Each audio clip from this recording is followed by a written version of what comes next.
اللہ کا نام لے کر جو بڑا مہربان نہایت رحم والا ہے۔ بھلا تم کو ڈھانپ لینے والی یعنی قیامت کا حال معلوم ہوا ہے؟ اس روز بہت سے چہرے یعنی لوگ ذلیل ہوں گے، سخت محنت کرنے والے تھکے ماندے دہکتی آگ میں داخل ہوں گے۔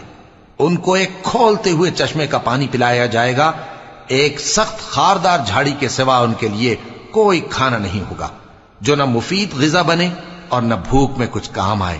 بہت سے چہرے یعنی لوگ اس روز شادماں بھی ہوں گے، اپنی محنت کے بدلے پر خوش، بہشت بری میں وہاں کسی طرح کی لغو بات نہیں سنیں گے، اس میں چشمے بہ رہے ہوں گے، وہاں تخت ہوں گے اونچے اونچے اور کٹورے قرینے سے رکھے ہوئے اور گاؤ تک یہ قطار کی قطار لگے ہوئے اور نفیس مسندیں جگہ جگہ بچھی ہوئی۔ تو کیا یہ لوگ اونٹوں کی طرف نہیں دیکھتے کہ کیسے عجیب پیدا کیے گئے ہیں، اور آسمان کی طرف کہ کیسا بلند کیا گیا ہے، اور پہاڑوں کی طرف کہ کس طرح کھڑے کیے گئے ہیں، اور زمین کی طرف کہ کس طرح بچھائی گئی؟